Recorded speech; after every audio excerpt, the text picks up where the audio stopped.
Hello students. Today we'll be discussing about the anatomy of mammary gland or the breast. The competency of the related topic according to the CBME curriculum are the following.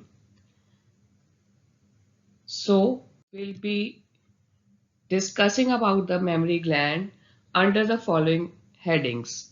We'll be describing about the location, the structure and relation of the mammary gland, blood supply, lymphatic drainage, and the applied anatomy of breast will also be covered under this lecture. The breast is present bilaterally in the pectoral region of both the sexes. In males and young immature females, the breasts are not fully developed, they are rudimentary, and after puberty, the female breasts are well developed and they become more marked during pregnancy and lactation. In young adult females, each breast is a rounded eminence which is lying in the superficial fascia of the upper part of thorax, and it forms a secondary sexual feature of females. The shape of the breast and the size depends upon the genetic, racial and the dietary factors. Also, it varies according to the age, parity and the menopausal status of the individual female. The breast may be hemispherical, conical, pendulous in shape. The breasts are the site of malignant changes, as many as 1 in 10 women. So, as discussed, the breast or the mammary gland lies in the superficial fascia of the pectoral or the anterior thoracic region. The superficial fascia is a fibrofatty tissue and it is setting in the numerous septa between the lobes, and also the fascia is connecting the mammary gland by its fibrous suspensory ligaments to the skin and the nipple. As we have already seen, the fascia of this region is continuous with that of the neck and the upper limb above, and also with the abdomen below. Now we discuss in detail about the mammary gland. Mammary gland is a modified sweat gland and it lies in the superficial fascia of pectoral region. It has no distinct fibrous capsule. The extent of mammary gland vertically is from the second to sixth rib in mid-clavicular line. Horizontally, it extends from the lateral border of sternum to the mid-axillary line along the fourth rib. In adult females, the base of breast or the mammary bed, that is the attached surface, extends vertically from second to sixth rib and in transverse plane from the sternal edge medially to the mid-axillary line laterally.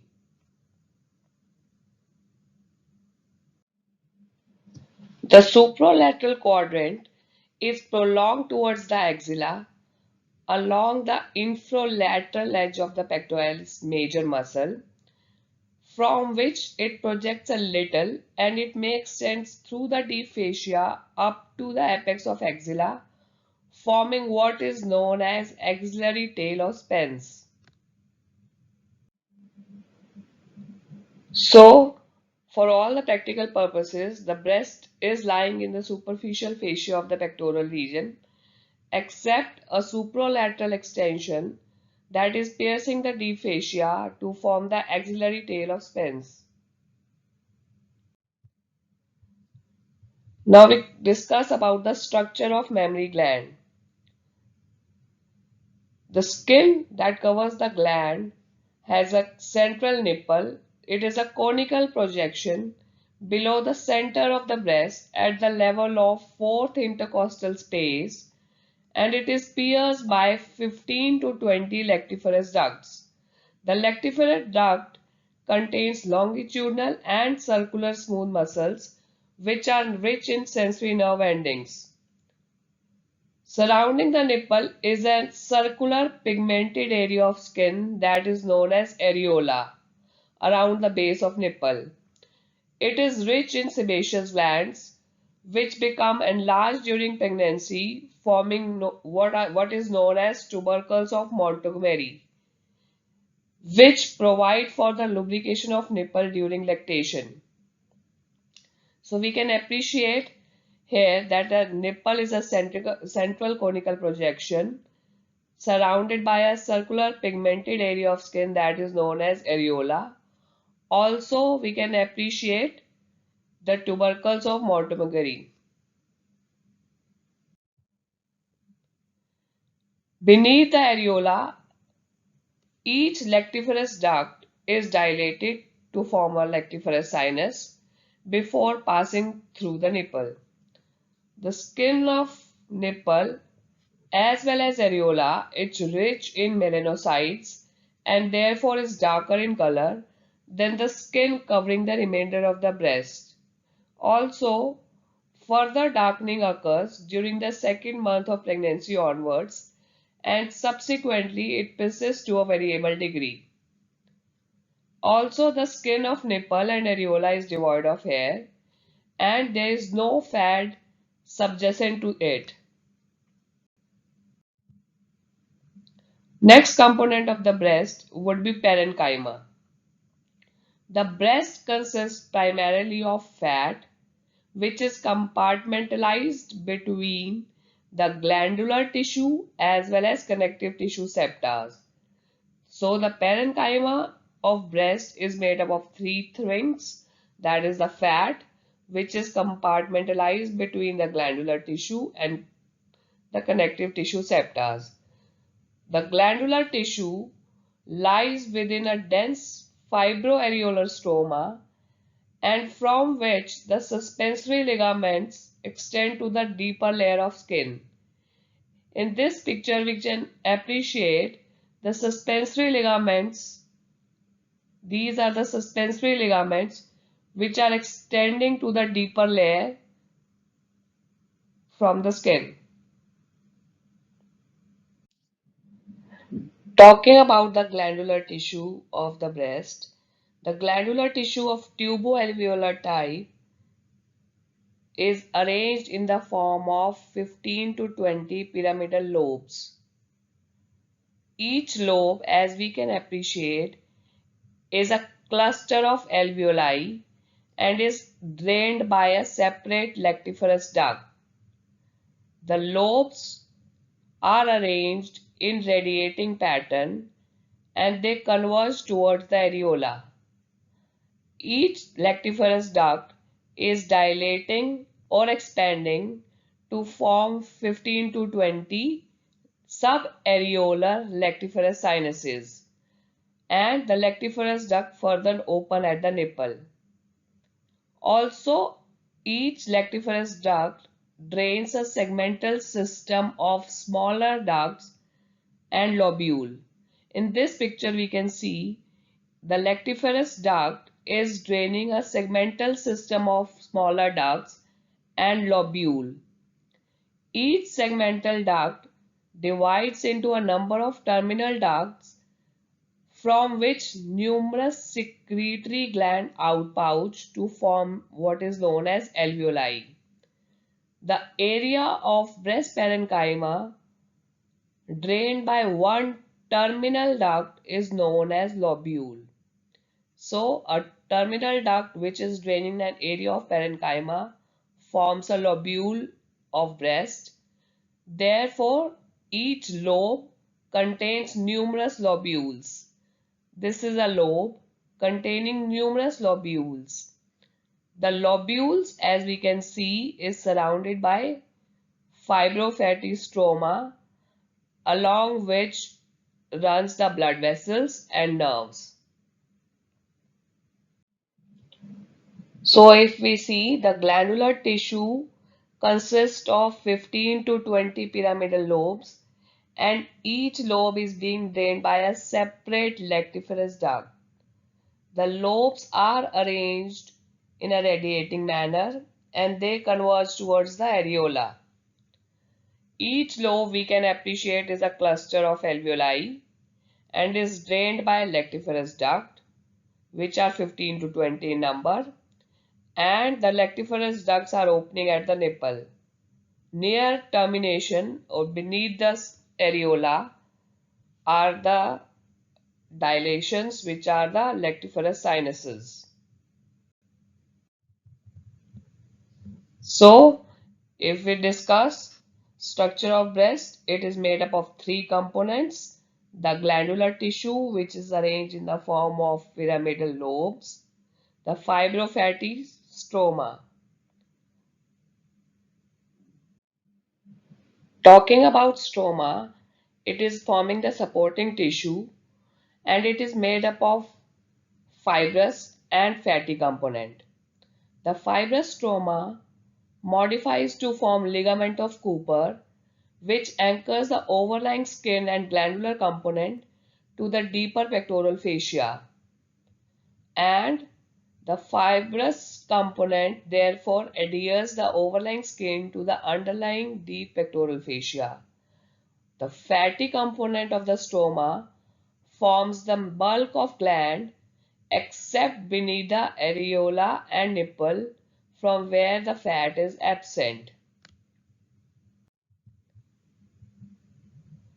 Relations of mammary gland. It lies in the superficial fascia of pectoral region.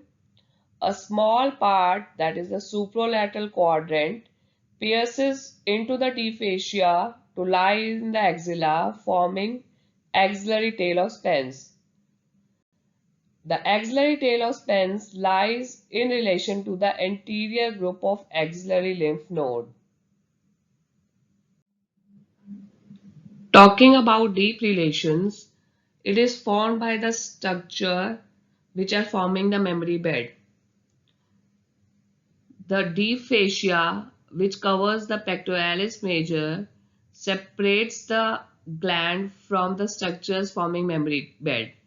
The muscles involved are the pectoralis major, the serratus anterior, as well as external oblique muscle of the abdomen.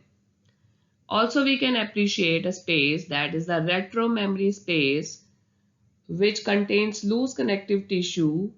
It intervenes between the base of the gland and the deep fascia covering the structures of mammary bed. This is the space which is the retromammary space. It is separated from the deep pectoral fascia by loose areolar tissue. Thereby, the gland, the breast, moves freely over the pectoralis major muscle. It contains the loose connective tissue. In case of invasion of breast carcinoma, the gland is fixed to the pectoralis major muscle. Coming to the arterial supply of the mammary gland, the breast is richly supplied by the arteries of the adjoining areas. The internal thoracic, which is a branch of subclavian artery, it gives the perforating branches to the second, third and fourth intercostal spaces, and they form the medial mammary branches. This medial part of the gland is supplied by the internal thoracic artery. Also, if we see the lateral thoracic artery, which is a branch of second part of axillary artery, they provide the lateral mammary branches which wind around the pectoralis major muscle, and it is supplying the lateral part of the gland. Also, the second, third and fourth intercostal arteries arising from the internal thoracic They supply the middle part of the gland. The second perforating branch is the largest branch. Also, the blood is received by the lateral branches of posterior intercostal artery. Again, this is a picture showing the blood supply. The medial part is derived from the internal thoracic artery. It gives the perforating branches in the second, third, and fourth intercostal spaces, therefore supplying the medial part of the mammary gland. This is the axillary artery, the lateral thoracic artery. It again forms the lateral mammary branches supplying the lateral portion of the mammary gland. Also, posterior intercostal arteries, they give branches to the mammary gland.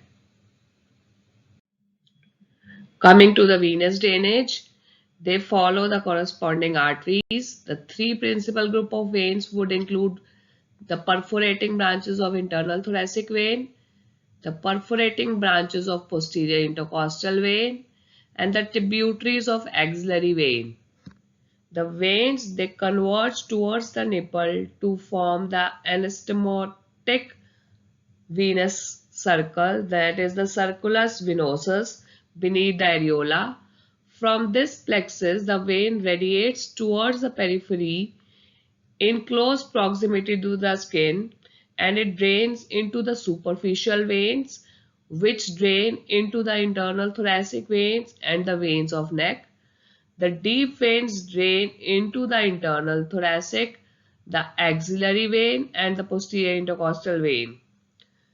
Through the intercostal veins and the azygous veins, the blood may communicate via the internal vertebral venous plexus with the intracranial sagittal and transverse sinus, and thereby establishing the venous communication with the clavicle, humerus, and cervical vertebra. So, the blood cancer may spread to these bones by a retrograde venous flow. The next important thing is about the lymphatic drainage. The lymphatic drainage of breast, it assumes importance because of the carcinoma which may spread along the lymphatics to the regional group of lymph nodes. So the lymphatic drainage of the breast, it includes the axillary group of lymph nodes, the internal mammary or the parasternal group of lymph nodes, the supraclavicular, the posterior intercostal, also the subdiaphragmatic and subperitoneal lymph nodes. So the lymphatics from the breast drains into the axillary group of lymph nodes, the supraclavicular group of lymph nodes, the internal mammary, subdiaphragmatic and subperitoneal, also the posterior intercostal group of lymph nodes.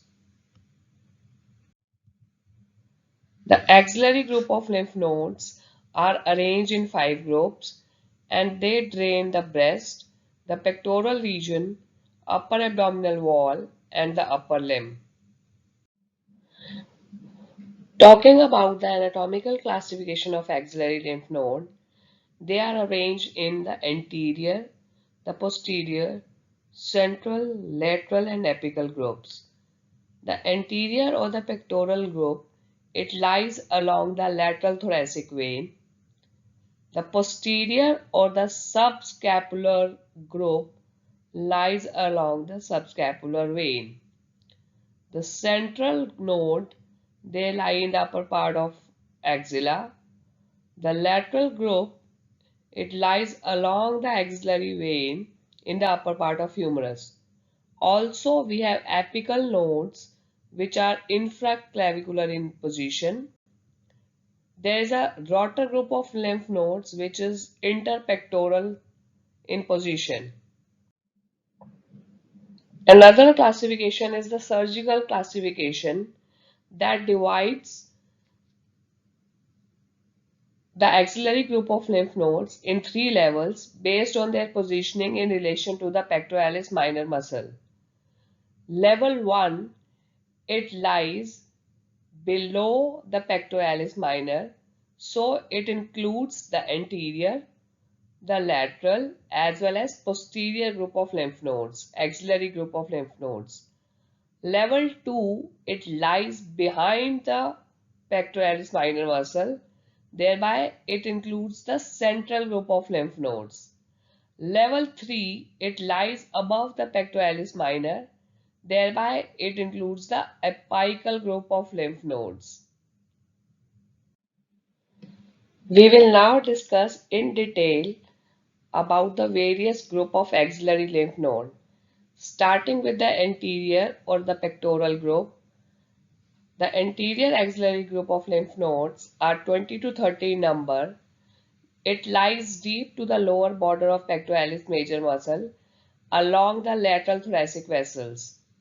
Some of these lymph nodes are situated behind the posterior surface of pectoralis major muscle and along the lateral margin of pectoralis minor. These anterior or the pectoral group of lymph nodes, they drain the lateral part of the breast and the supraumbilical part of the anterolateral abdominal wall.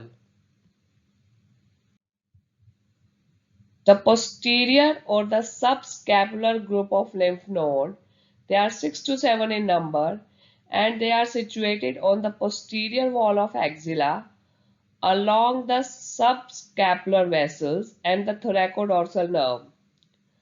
These lymph nodes, they receive lymphatics from the skin and muscles of the back down as far as the level of iliac crest, and also they receive the lymphatics from the axillary tail of breast.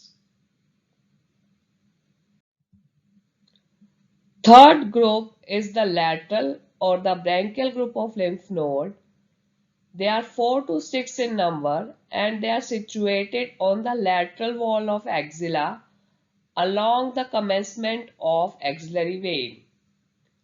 The lateral group of axillary lymph node, they drain most of the part of the upper limb except the superficial lymphatics which draining the lateral side of hand, forearm and arm. Talking about the central group of lymph nodes, they are 3 to 4 in number and they lie embedded in the fat of axilla in the center. They receive lymphatics from the previous three groups described as anterior, posterior and lateral group of lymph node. Apical group of lymph node, they are 6 to 7 in number and they are situated at the apex of axilla in the cervicoaxillary canal and above the level of pectoralis minor. Some of the apical nodes, they lie on the first intercostal space while others are distributed along the axillary sheath in contact with the axillary vein. Infraclavicular or the deltopectoral group of axillary lymph node, they lie in the clavipectoral fascia along the upper end of cephalic vein as it is lying in the deltopectoral group, hence the name. It receives superficial lymph vessels from the lateral side of hand, forearm and arm. The central group which receives the efferent from the anterior, posterior and the lateral group, they drains into the apical group of lymph node. The efferents of the infraclavicular nodes follow the cephalic vein and they pierce the clavipectoral fascia to end in the apical group of lymph nodes. From the apical group of lymph nodes, the subclavian lymph trunk arises on the right side. The right subclavian lymphatic trunk, it joins the jugular lymph trunk to form the right lymphatic duct. This is the right lymphatic duct which joins the beginning of right brachiocephalic vein. This is the right brachiocephalic vein. So, the subclavian lymph trunk joins with the jugular The subclavian joins the jugular lymphatic trunk to form the right lymphatic duct, which joins the beginning of right brachiocephalic vein. On the left side, the subclavian trunk, it usually joins the thoracic duct. So the lymphatics from the left breast, they ultimately terminate in the thoracic duct, and then the left subclavian vein. Whereas on the right side, the lymphatic, they drain into the right subclavian vein near its junction with the internal jugular vein. Internal jugular vein. Now, applied aspect, the axillary group of lymph nodes, they are intercalated in the lymphatic drainage of upper limb, the posterior as well as the anterior thoracic wall, including the major portion of breast and the anterior abdominal wall above the level of umbilicus. So this is the territory, this is the domain of the axillary group of lymph node. Infection of any of these region or the tumor or carcinoma of breast may cause swollen lymph nodes, which is also known as lymphadenitis. So to summarize again, the axillary group of lymph nodes, we have the anterior or the pectoral group, posterior or the subscapular group, lateral or the branchial group, the central group of lymph nodes, apical group of lymph nodes. This is the anatomical classification. Talking about the surgical classification, the level according to the pectoralis minor group of muscles, it is classified according to the three levels: below, behind, and superior to the pectoralis minor group, pectoralis minor muscle. The lymphatics of the breast drain into the internal mammary group of lymph nodes, also known as parasternal. They lie along the internal thoracic artery and they drain the anterior wall of thorax as well. The supraclavicular group of lymph nodes are the another nodes the lymphatics of the breast drain into, and it belongs to the deep cervical group of lymph node that lie in the head and neck region and drain the head and neck region of the body. So coming now, after discussing the lymph nodes, we come to the lymphatic drainage of the mammary gland. As discussed, most of the lymphatics of the breast, they drain into the axillary group of lymph nodes, remainder drains into the parasternal, and few drains into the posterior intercostal node. So the mammary gland is drained by two set of lymphatics, that is the superficial lymphatics and the deep lymphatics. Superficial lymphatics, they drain the skin over the breast except for the nipple and areola. The superficial lymphatics, they are arranged radially and they are centrifugal in direction and end in the surrounding lymph nodes. So the superficial lymphatics are draining the skin over the breast except for the central part, that is the nipple and areola, and they are arranged radially, centrifugal in direction, and they are ending in the surrounding group of lymph nodes.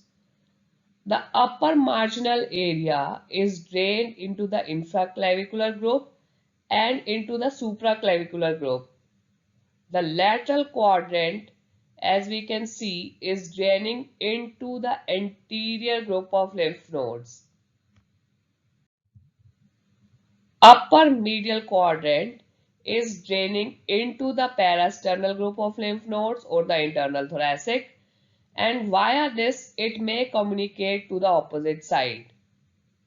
Lower medial quadrant, the lymphatics, they communicate with those of the rectus sheath and form the subperitoneal plexus by piercing the upper part of linea alba. These may drain into the subdiaphragmatic nodes and some pass through the falciform ligament to reach the hepatic group of lymph nodes. Rarely, the cancer cells from the subperitoneal group of plexus, they drop into the peritoneal cavity and produces the secondary deposits or ovarian surface, forming the Krukenberg's tumor. The deep lymphatics, it is draining the lymph vessels originating in the parenchyma of the breast. That is, and then it joins with the cutaneous lymphatic plexus to form the subareolar plexus of Sapé that drains the nipple and areola.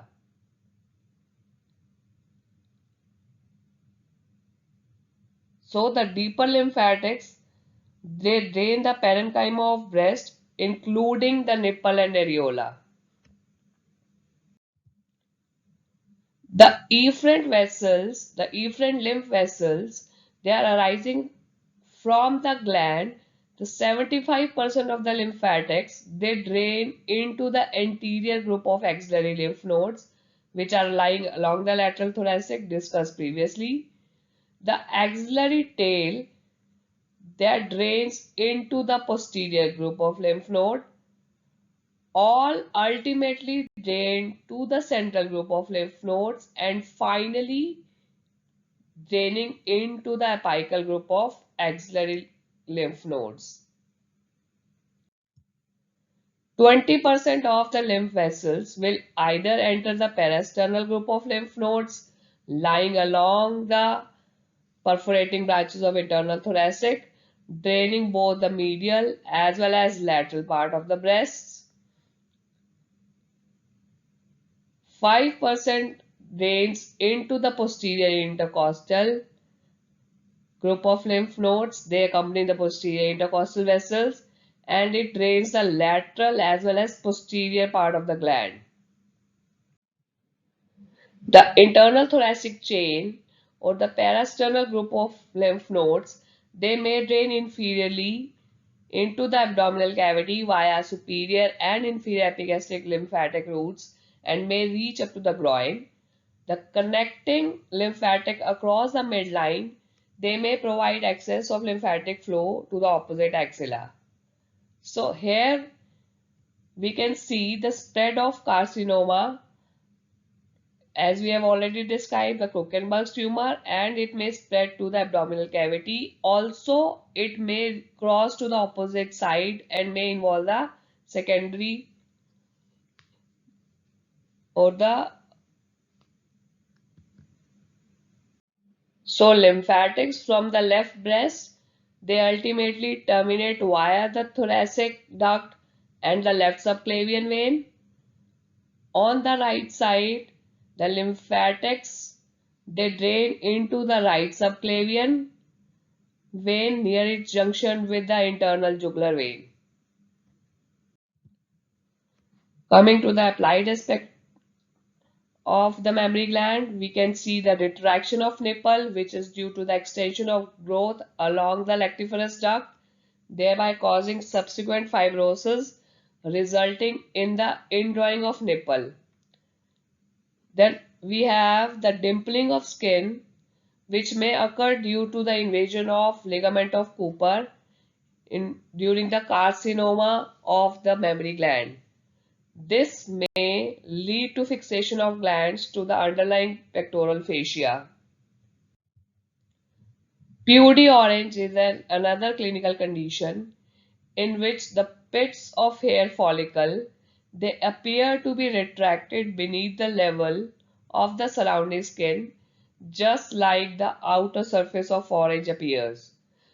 This results due to the blockage of lymphatics draining the skin by the cancerous growth, leading to the stagnation of lymph and causing the edema around the hair follicle.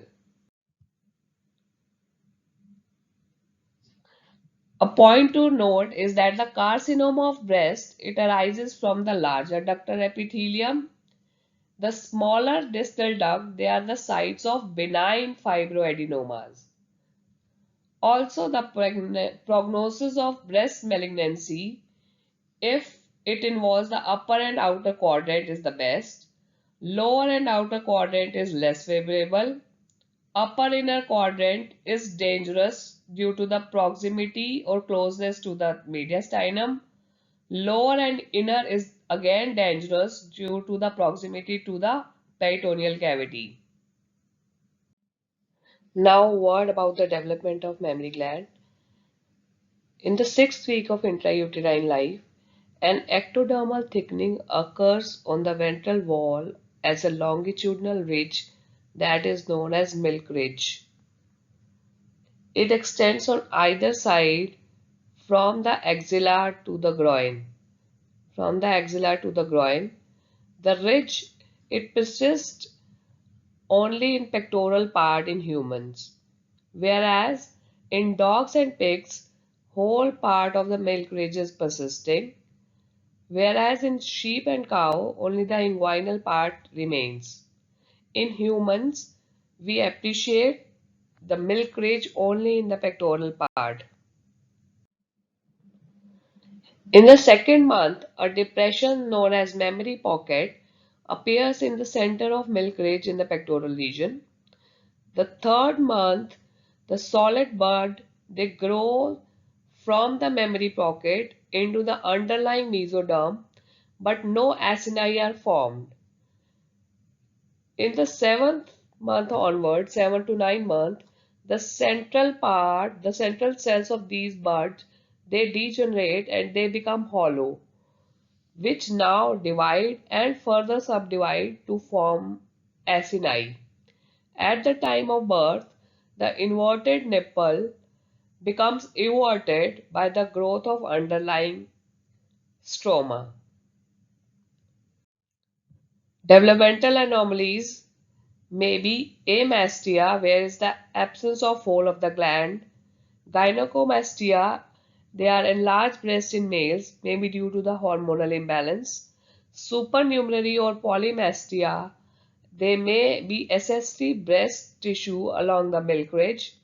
Athelia means absence of nipple and polythelia means accessory nipples. So now we have come to an end of our lecture. So we have described breast tissue according to its structure. We have discussed the relations. Most important aspect to be dealt in the mammary gland is the lymphatic drainage, and so is the applied anatomy. And we had a word about the developmental component as well. Thank you.